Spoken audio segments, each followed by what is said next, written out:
आज मैं Kundan Kumar class 10th CBSE की अंग्रेजी की बुक जो फर्स्ट फ्लाइट की बुक है उसकी आज मैं a letter to God chapter की वीडियो बनाने जा रहा हूँ। अ लेटर टू गॉड, इसमें हम word to word sentence to sentence की चर्चा करेंगे। इसके साथ आप अपनी कॉपी लेके बैठें ताकि वर्ड मीनिंग भी अगर टफ लगे तो उसे आप हार्ड वर्ड को अपनी कॉपी में नोट करें। अ लेटर टू गॉड बोले तो एक लेटर किसके लिए? गॉड के लिए। ये GL फ्यूएंट्स द्वारा लिखित स्टोरी है। इनका जन्म 17 नवंबर 1897 को हुआ, डेथ इनकी 10 दिसंबर 1966 को हो गई, जो कि मैक्सिकन नॉवलिस्ट या पोएट या जर्नलिस्ट थे।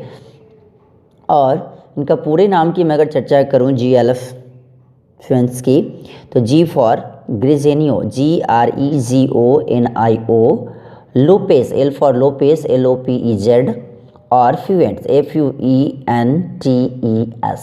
क्लियर? कहा जाता है कि विश्वास एक छोटा सा शब्द है। पढ़ो तो 1 सेकेंड लगता है, सोचो तो मिनट लगता है, समझो तो दिन लगता है, और साबित करने में तो पूरी ज़िंदगी ही लग जाती है। विश्वास भी एक बड़ी इंसान के जीवन में एक लाजवाब शब्द है। अब मैं ज़रा सा यहाँ से मैं बातें करूँ, इसमें आप विश्वास से रिलेटेड ही देखेंगे। इसी कारण मैं आपको बता दिया विश्वास से रिलेटेड कुछ बातें। तो कहते हैं दे से फेथ कैन मूव माउंटेन्स। कहते हैं क्या कि लोग कहते हैं, दे फॉर किसके लिए हो गया? जो लोग हैं वे कहते हैं कि विश्वास पर्वतों को भी हिला सकता है। मूव मतलब हिलाना। But what should be put our faith in, लेकिन परंतु हमें विश्वास किस में रखना चाहिए? This is the question this story delicately poses. और यह प्रश्न है, दिस इज़ द क्वेश्चन, यह प्रश्न है जिसे कहानी चतुराई से उठाती है। डेलिकेटली मतलब चतुराई, पोजेस मतलब उठाना। Lencho is a farmer who writes a letter to God when his crops are ruined. Ruin मतलब होता है पूर्णरूपेण बर्बाद हो जाना। अब यहाँ कुछ लोग इसे लेंको भी पढ़ेंगे और कुछ लोग लेंचो भी पढ़ते हैं, हम इसे लेंचो ही पढ़ेंगे। अब लेंचो क्या है? तो Lencho is a farmer, Lencho एक किसान है जो who writes a letter to God, जो भगवान के पास एक पत्र लिखता है। When his crops are ruined, जब उसकी पूरी फसलें बर्बाद हो जाती है। क्रॉप्स मतलब फसल, रुइन मतलब बर्बाद हो जाना। Asking for 100 pesos. Ask for मतलब होता है डिमांड करना या मांगना। किससे? तो 100 पेसोस का वो डिमांड करने के लिए। Does Lencho's letter reach God, क्या लेंचो का पत्र गॉड के पास पहुंचता है? Does God send him the money, क्या भगवान उसको पैसे भेजता है? Think what your answers to this question should be and guess how the story continues before you begin to read it. क्या आप सोचो, think what your answer to this question would be, सोचो तुम्हारे उत्तर इन प्रश्नों के प्रति क्या होगा, और एंड गेस अनुमान लगाओ कि आखिर ये कहानी कैसे आगे बढ़ती है, हाउ द स्टोरी कंटिन्यूज। और बिफोर यू, इससे पहले कि तुम यह कहानी पढ़ना शुरू करो, इससे पहले ये गेस करो कि आखिर क्या हो सकता है इसमें। अब इसी के जस्ट नेक्स्ट पेज पे चलता हूँ, क्योंकि नीचे वाला पूरा का पूरा पोर्शन आपका एक्टिविटी है जो कि लिखा हुआ भी है, इससे कोई खास लेना देना आपको नहीं है। चलिए इसके जस्ट आगे वाले पेज पे चलूँ। The house the only one in the entire valley sat on the crest of a low hill. Crest मतलब होता है टॉप ऑफ अ हिल। वह घर जो पूरी घाटी में अकेला था, एंटायर मतलब होल, और वो भी sat on the crest of a low hill. Crest मतलब जस्ट बताया टॉप ऑफ अ हिल, जो कि एक नीची पहाड़ी की चोटी पर स्थित था।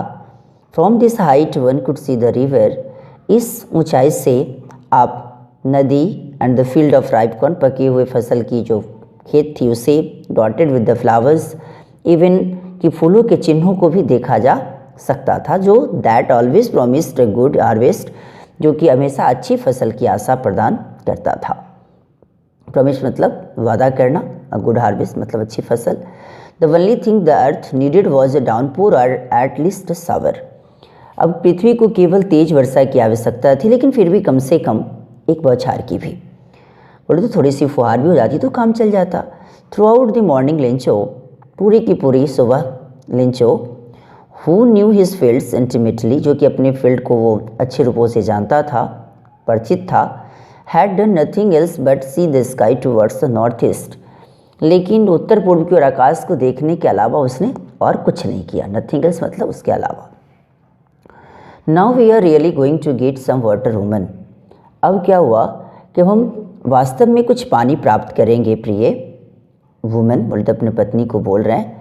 The woman who was preparing supper, ये स्त्री ने जो रात का खाना पका रही थी, सपर मतलब रात का खाना, रिप्लाइड उसने उत्तर दिया, हाँ यस गॉड विलिंग, यदि भगवान चाहे तो।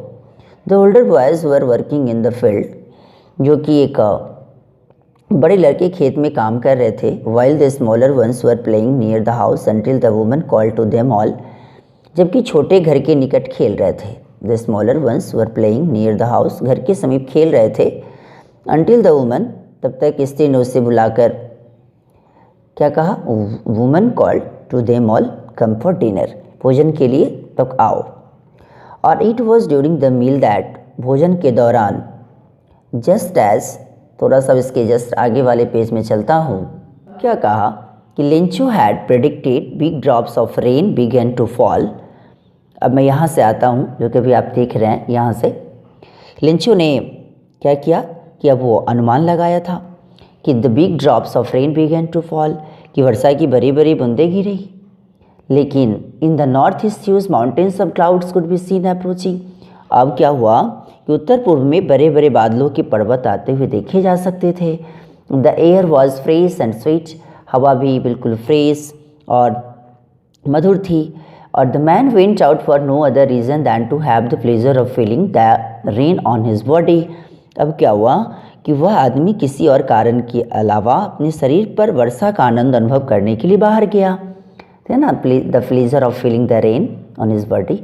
And when he returned exclaimed, लेकिन जब वो अपने घर आया तो उसने प्रसन्नता से क्या कहा, these aren't rain drops falling from the sky, वो मैगड़ी आकाश से गिरते हुए पानी की बूंदें नहीं हैं। दे आर न्यू कॉइन्स, अरे ये तो नए सिक्के हैं। The drops, big drops are 10 cent pieces and the little ones are 5। अब क्या हुआ, जो बड़े बड़े जो बूंदे हैं वो कितने सेंट के, तो 10 सेंट के हैं, और छोटे छोटे जो वो कितने के हैं, तो 5 सेंट्स के हैं। With a satisfied expression, he regarded the field of ripe corn with its flowers, draped in a curtain of rain। यहाँ ड्रेप्ड का मतलब होता है कवर्ड, ढका हुआ। ये संतुष्ट अभिव्यक्ति से उसने फूलों वाले पके अनाज के खेतों की वर्षा की चादर में लिपटे देखा, और ड्रेप्ड मतलब कवर, ढका हुआ। But suddenly strong wind began to blow and along with the rain very large hailstones began to fall। अब इतना ही नहीं, परंतु अचानक तेज हवा चलने लगी और वर्षा के साथ बहुत बड़े बड़े ओले गिरने लगे। यहाँ जो हेलस्टोन है, हेलस्टोन मतलब होता है ओला, जो पत्थर गिरते हैं ना। अब क्या होता है, क्या सडनली मतलब होता है अचानक से। This truly did resemble new silver coins. अब क्या हुआ, रियली में अगर देखा जाए तो वास्तव में ये नए चांदी के सिक्के जैसे थे। रिजेंबल मतलब दिखना, दिखते थे। The boys exposing themselves to the rain and ran out to collect the frozen pearls. अब क्या हुआ कि जो बच्चे थे, लड़के वर्षा में जाकर उसे जमे हुए मोतियों को इकट्ठा करने बाहर भागे। फ्रोजन पियल्स जो कि जमा हुआ, जो मोती के तरीका चमका तो दिखता ही है ना, हेलस्टोन। और एक्सपोजिंग मतलब होता है प्रकट होना, दिखना, अब निकल के आगे कर भागना। अब it is really getting bad now exclaimed the man. अब वो कहते हैं कि आदमी ने चिंता से कहा कि अब क्या कहा वो, रियली में अब ये वास्तव में मौसम बुरा हो रहा है। और इट किसके लिए आया है, तो इट यहाँ जो वर्ड भी देख रहे हैं, इट वर्ड वेदर के लिए लिया गया है। I hope it passes quickly, it didn't pass quickly. अब कहता है क्या कि मेरी आशा है कि शीघ्र ही समाप्त हो जाए, लेकिन यह शीघ्र समाप्त नहीं हुआ। इट डिडंट पास क्विकली, जल्दी ही समाप्त नहीं हुआ। For an hour the hail rained on the house, the garden, the hill side, the cornfield and the whole valley. अब क्या हुआ कि लगभग 1 घंटे तक घर पर, बोले तो किस में, गार्डन में, बोले तो बगीचा में, बोले तो द हिल साइड देखा जाए पहाड़ी की ओर, द कॉर्नफील्ड अनाज के खेत में, even on the whole valley, सारी की सारी घाटी में ओलावृष्टि होती रही। The field was white as if covered with salt, oh my God. अब क्या हुआ कि पूरे के पूरे क्षेत्र ऐसा सफ़ेद था जैसे कि लग रहा है कि पूरा क्षेत्र किससे ढका हुआ हो, तो एज इफ मानो कि कवर्ड विथ साल्ट, पूरे के पूरे किससे, नमक से ढका हुआ हो, ऐसा दिखता था। थोड़ा सा पेज को ऊपर करता हूँ। अब कहता है क्या कि not a leaf remained on the trees, कहता है कि एक भी पत्ता पेड़ पर भी नहीं बचा। अब the corn was totally destroyed, oh my God, पूरी की पूरी अनाज पूरी तरह नष्ट हो गया। डिस्ट्रॉय मतलब बर्बाद हो जाना, नष्ट हो जाना। The flowers were gone from the plants, फूल सारे के सारे फूल पौधों से गायब हो गए। Lencho's soul was filled with sadness, अब क्या हुआ, लेंचो की आत्मा किससे, उदासी से भर गई। फिल्ड विथ सैडनेस, सैडनेस उदासी।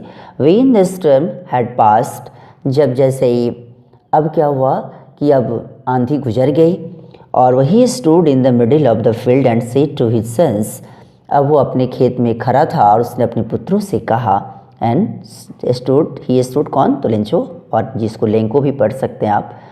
अ प्लेग ऑफ लोकस्टिस वुड, लोकस्टिस क्या होता है, जो कि यहाँ पे देख में लिखा भी, insects which fly in big swarms groups and destroy crops, जो कि लोकस्ट वुड ग्रुप, जो कि टिड्डी दल जिसको कहते हैं कि plague of locusts would, just इसी के जस्ट बाद वाले पेज पे चलता हूँ। Have lived more than this, oh my God. अब वो कहते हैं कि आपने बेटा से कि a plague of locusts would have lived more than this, कि जानते हो कि वह टिड्डी दल का भी जो उपद्रव है वो भी इससे अधिक छोड़ जाता। The hell has left nothing, अब कहते क्या कि ओला ने तो कुछ भी नहीं छोड़ा। कितनी बड़ी बुरी कंडीशन हो गया होगा लेंको के साथ। This year we will have no corn, कहते इस वर्ष हमारे पास कोई अनाज भी नहीं है, कुछ भी अनाज नहीं होगा। We will, this year we will have no corn, हम लोग के पास कुछ भी नहीं होगा।